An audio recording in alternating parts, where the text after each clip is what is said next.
Hi hello నమస్తే అండి. నేను మీ లక్ష్మీ చౌదరిని. వెల్కమ్ టు మిస్టరీ మధురంలో తెలుగు ఆడియో స్టోరీస్.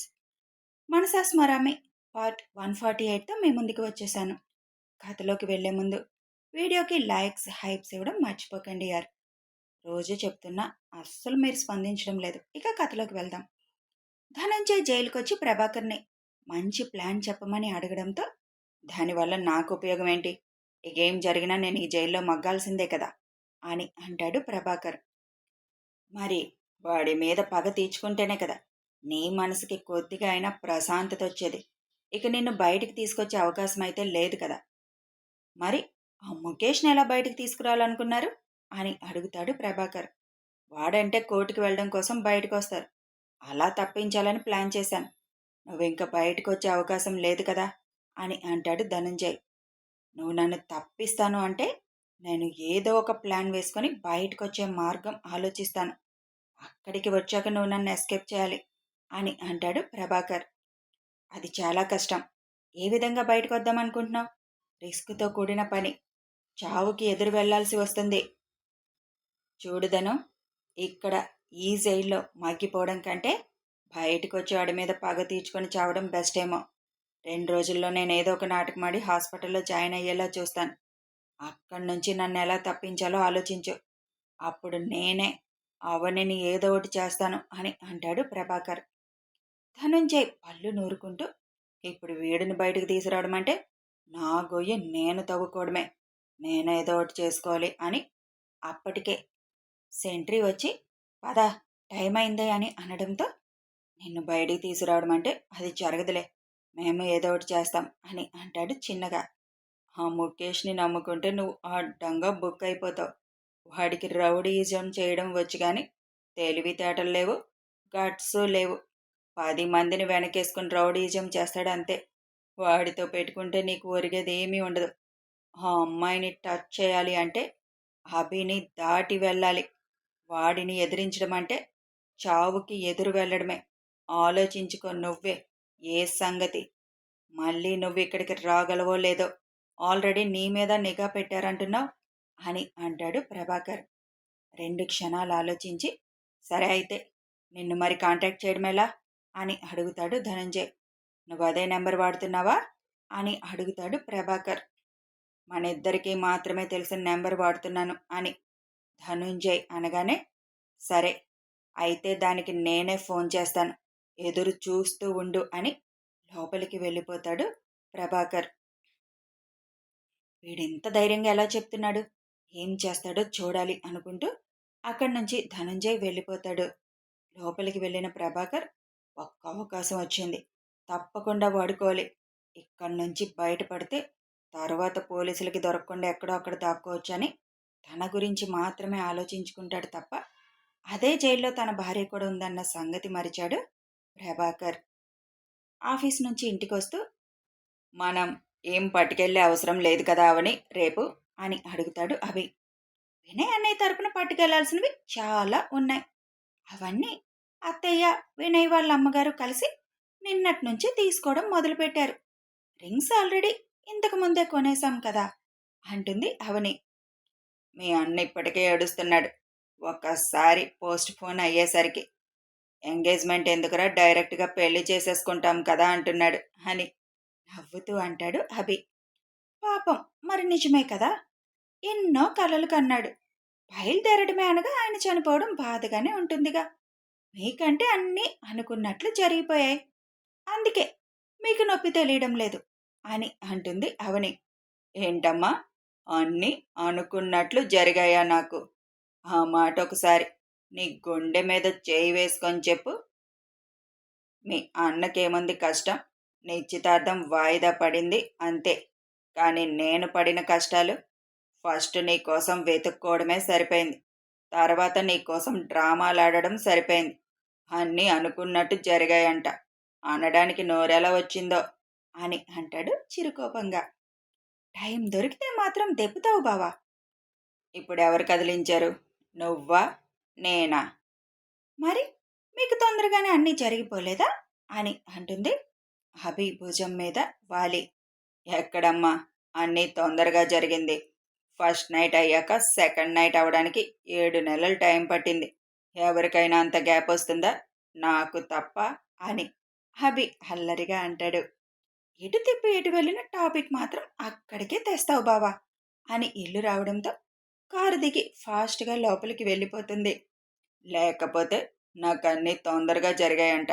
టార్చర్ పెట్టావు, టెన్షన్ పెట్టావు, అవన్నీ మర్చిపోయింది పాప అని నవ్వుకుంటూ లోపలికి వస్తాడు అభి. సుచిత్ర గారు ధను గారు కూర్చొని మాట్లాడుతూ ఉంటే వాళ్ళ పక్కన చేరుతుంది అవని. రేపటికి అన్నీ రెడీనా అత్తయ్య అని అడుగుతుంది. అన్నీ రెడీనే. ఇంతకు ముందే నేను వినయ్ వాళ్ళ ఇంటి నుంచి వచ్చింది అని అభి లోపలికి రాగానే కాఫీ పెట్టడానికి లేస్తుంటే, మీరు కూర్చోండి అత్తయ్య, నేను వెళ్ళి పెట్టుకొస్తాను అని కిచెన్లోకి వెళ్తుంది అవని. మనం 4కి బయలుదేరాలి కదా అభి అని అడుగుతారు సుచిత్ర గారు. అవసరం లేదత్తయ్య, కారే కాబట్టి 5 అవర్స్లో వెళ్ళిపోతాం. 5ంటికి బయలుదేరినా సరిపోతుందేమో కాఫీ తెచ్చి అభికి ఇస్తూ అంటుంది అవని. ఒక అరగంట ముందు వెళ్తే ప్రశాంతంగా కూర్చోవచ్చు కదా, హడావుడి పడకుండా అని ధను గారు అంటారు. సరే అయితే 4 కల్లా ఇక్కడ స్టార్ట్ అవుదాం. నేను రవికి 5ంటికల్లా ఇక్కడికి రమ్మన్నాను. వాడికి ఫోన్ చేసి చెప్పాలి అయితే మళ్ళీ అని రవికి ఫోన్ చేస్తాడు అభి. విషయం చెప్పి ఫోన్ కట్ చేశాక, వాళ్ళ ఆవిడ రాదుగా అని అడుగుతారు సుచిత్ర గారు. తనిక్కడ లేదులే, డెలివరీకి పుట్టింటికి వెళ్ళిపోయింది అని అభి చెప్పి పైకి వెళ్ళిపోతాడు. ఉదయాన్నే 4 గంటలకి అందరూ ఇంటి నుంచి స్టార్ట్ అవుతారు. వినయ్, రవి, అవని, అభి ఒక కారులో ఉంటారు. మొత్తానికి ఇవాళ బయలుదేరాంరా అని నవ్వుతూ అంటాడు రవి. నన్ను చూస్తే నీకు నవ్వులాటగా ఉందిరా అని వినయ్ రవికి ఒక్కటేస్తాడు. అసలు మా ఆవిడంది, నేను లేకుండానే వినయ్ గారు నిశ్చితార్థం చేసుకుంటున్నారు, నేను డెలివరీ అయ్యేదాకా ఆగొచ్చు కదా అని రవి నవ్వుతూ అనగానే, కావాలంటే లైవ్లో చూపించు మీ ఆవిడికి, నేను మాత్రం ఇంక ఆగలేను బాబు. మీకేమి అన్నీ అయిపోయాయి, అందుకే ఎన్నైనా మాట్లాడతారు, మాకు తెలుస్తుంది సింగిల్ బతుకు ఎలా ఉంటుందో అని వినయ్ అనగానే, నువ్వేం బెండకాయ ముదిరినట్టు ముదరలేదు కదరా, ఇంకా నీకిప్పుడు 29. ఇదే పెళ్లి వయసు. ఏదో వయసు ముదిరిపోయి ఇప్పటి వరకు పెళ్లి కాలేనట్టు ఫీల్ అవుతున్నావు అని అభి అంటాడు. అది నిజమే అనుకో. 25 వచ్చిన దగ్గర నుంచి సంబంధాలు చూడడం మొదలు పెట్టడంతో వచ్చినవన్నీ వెనక్కి వెళ్ళడంతో నాకు అలాంటి ఫీలింగ్ వచ్చేసిందిలే అంటాడు వినయ్. రవి గారికి పెళ్ళెప్పుడయింది అని అడుగుతుంది అవని. వాడికి లాస్ట్ ఇయర్ అయింది. వాడికి పెళ్లి సంబంధం చూడాలనుకోవడం, ఫస్ట్ అమ్మాయిని వెళ్ళి చూడడం, వెంటనే ఓకే చెప్పేయడం, పెళ్లి జరిగిపోవడం అన్నీ 20 రోజుల్లో జరిగిపోయాయి. నాకేమో 4 ఏళ్ల నుంచి పెళ్లి సంబంధాలు చూస్తూనే ఉన్నాం, కానీ ఒక్కటి సెట్ అవ్వలేదు. మీకోసం హారిక రాసి పెట్టుంటే మీరెన్ని సంబంధాలు చూస్తే మాత్రం ఎలా సెట్ అవుతాయి అన్నయ్య? అది నిజమే చెల్లి, నువ్వెందుకు మా అభి జీవితంలోకి 3 ఏళ్ల ముందే రాలేదు అని నవ్వుతూ అంటాడు వినయ్. టైం అన్నయ్య దేనికైనా అని సరదాగా మాట్లాడుకుంటూ ప్రయాణాన్ని సాగిస్తారు నలుగురు. అన్నా, అభిరామ్ కుటుంబం మొత్తం ఎక్కడికో వెళ్ళారు. అభిరామ్కి అనుమానం వచ్చింది, ఫాలో అవ్వద్దన్నారని ఆగిపోయాం. కానీ తెల్లవారే 4ంటికి ఎక్కడికో బయలుదేరి వెళ్ళారు. వాళ్లతో ఆ పోలీసోడు కూడా ఉన్నాడు అని ధనుంజయ్ మనిషి చెబుతాడు. ఇప్పుడు వాళ్ళు ఎక్కడికి వెళ్ళినా మనం చేసేదేం లేదు కదా. అభిరామ్ ఉండగా మనం వాళ్ళ వైపు కూడా వెళ్ళకూడదు. ఆ పిల్ల ఒంటరిగా దొరికిన రోజునే మనం ఏదైనా చేయాలి అని అంటాడు ధనుంజయ్. అస్సలు ఆ పిల్లని ఒంటరిగా ఉండనివ్వడం లేదుగా. తనతోనే తీసుకువెళ్తున్నాడు, తనతోనే తీసుకొస్తున్నాడు. మరి మనకి ఎలా దొరుకుతుంది ఒంటరిగా? ఏదో ఒక టైంలో దొరుకుతుందిలే. ముందు మనం చేయాల్సిన పనులున్నాయి కదా, వాటి మీద ఫోకస్ పెట్టండి అని అంటాడు ధనుంజయ్. సరే అన్నా అని అక్కడి నుంచి వెళ్ళిపోతాడు అతను. 9:30 అయ్యేసరికి ఊర్లోని అవని వాళ్ళ ఇంటి ముందు కారు లాగుతాయి. చాలా తొందరగా వచ్చేసినట్టే మనం అని అంటుంది అవని. ఇక్కడ మీరందరూ రెడీ అయ్యేసరికి ఆ టైం అయిపోతుందిలే అని అందరూ కారు దిగి లోపలికి వెళ్ళబోతుండగా అవనిని అభిని గుమ్మం బయట నిలబడమంటారు అనుగారు. వాళ్ళిద్దరినీ నిలబడమని మిగతా వాళ్ళందరూ లోపలికి వెళ్ళిపోతారు. మేమెందుకమ్మా బయట అని అవని అంటుండగా హారతి తీసుకొని వస్తారు పార్వతీ గారు.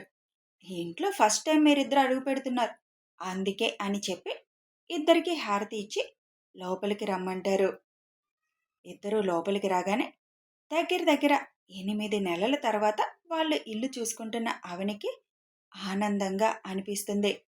రా బాబా, ఇల్లు చూపిస్తాను అంటుంటే, ఇదేం ఇంద్రభవనం కాదులే చూపించడానికి, ముందు రెడీ అవ్వండి, టైం అవుతుంది అని అంటారు హనుగారు.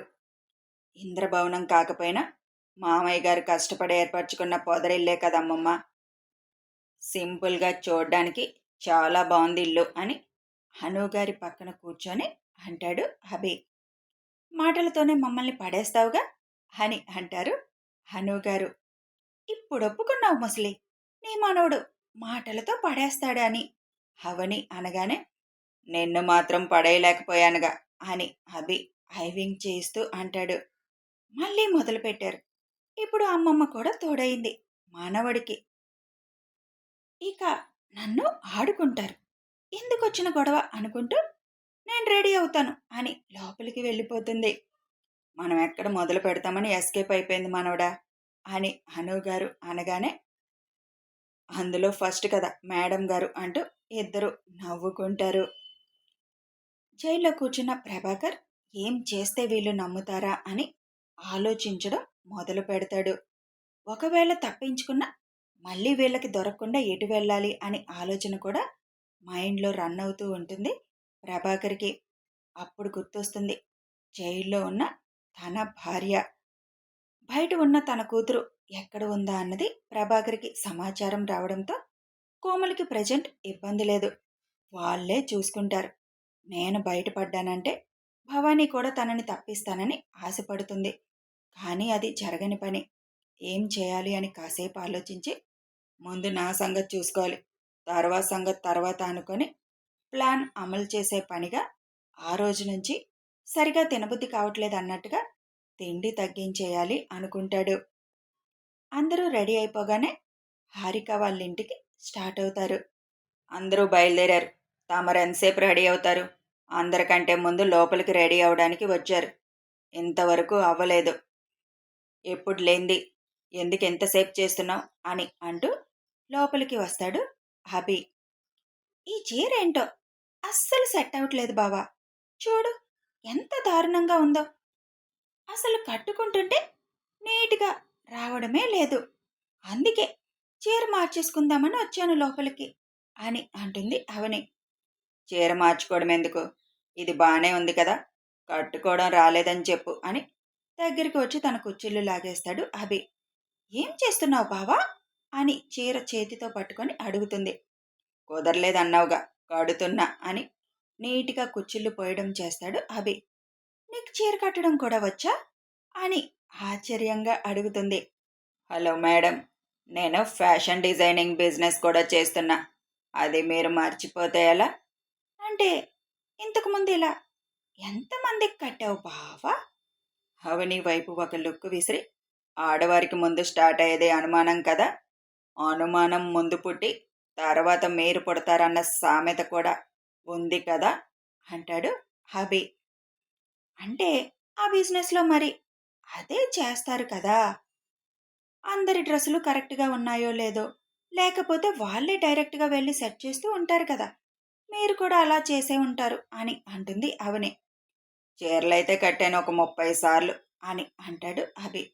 అంతమందికి కట్టావా, వదులు నా చీర, నేను కట్టుకోగలను అని లాక్కుంటుంటే, అరవకుండా ఉండు, ఇప్పటికే లేట్ అయింది అని చిరుకోపంగా అంటూ చీర కుచ్చిళ్ళు దోపుతాడు అభి. అభి చేయి తగలగానే ఒళ్ళంతా జువ్వుమంటుంది అవనికి. అభి బయటను కూడా కరెక్ట్గా సెట్ చేస్తూ మొహం ముడుచుకొని ఉన్న అవనిని చూసి, ఫ్యాషన్ డిజైనింగ్ అంటే డ్రెస్సులు సెట్ చేయడం, చీరలు కట్టడం కాదు, డిజైన్స్ గీయడం కూడా అని అర్థం చేసుకోవాలి మేడం గారు, నేను డిజైనింగ్స్ గీసేవాడిని మాత్రమే అని అంటాడు అభి. కానీ ఆ డ్రెస్సులు తయారు చేసే మోడల్స్తో షూట్ కూడా చేయాలి కదా బావా. అదంతా చూసుకోవడానికి ఎంప్లాయీస్ ఉంటారు, బాస్ వెళ్ళి అవన్నీ చూస్తారా? ఒకవేళ వెళ్ళి చూసినా తేడాగా ఉంటే చెప్పి చేయించుకుంటారు, నా గురించి తెలిసి కూడా నువ్వు అలా అడగడం కామెడీగా అనిపిస్తుంది అని మొత్తం సెట్ చేసి, ఇప్పుడు చూసుకో అని అంటాడు అద్దం ముందుకు తిప్పి. మరి నీకు చీర కట్టడం ఎలా వచ్చింది బావా? ఎంత బాగా కట్టావు అని అభి బొగ్గ మీద ముద్దు పెడుతూ అడుగుతుంది. నేను ఎక్కువ చీరలే డిజైన్ చేసేవాడిని. అవి ఎలా ఉంటాయని బొమ్మలకు కట్టి చూసేవాడిని. అలా అలవాటైందిలే. నీ అనుమానాలన్నీ తీరితే స్టార్ట్ అవుదామా అంటాడు అభి. సరదాగా అన్నాను బావా. నీ మీద అనుమానం పడ్డమంటూ జరుగుతుందా అని అభిని హత్తుకొని అంటుంది.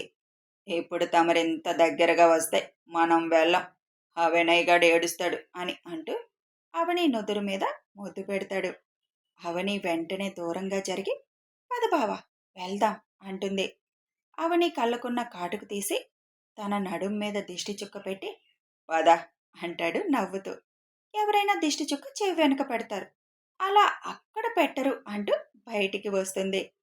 అది అలా అంత అందంగా కనిపిస్తుంటే దిష్టి తగలదు మరి. అందుకే అక్కడ పెట్టానులే అని కారులో స్టార్ట్ అవుతారు ఇద్దరు. 5 నిమిషాల దూరంలో ఉన్న హారిక ఇంటికి చేరుకుంటారు ఇద్దరు. కథ కొనసాగుతుంది. మరి ప్రభాకర్ అనుకున్నట్లు జైల్లో నుంచి బయటకు వస్తాడా? వినయ్ నిశ్చితార్థం ఈసారైనా సక్సెస్ఫుల్గా జరిగిపోతుందా? ఇవన్నీ తెలియాలి అంటే కథని ఫాలో అయిపోండి. వీడియో నచ్చితే ఒక లైక్ చేయండి, షేర్ చేయండి, కామెంట్స్ రూపంలో మీ అభిప్రాయాలు తెలియచేయండి. సబ్స్క్రైబ్ చేసుకొని ఛానల్ని సపోర్ట్ చేయండి. Thanks for watching and listening.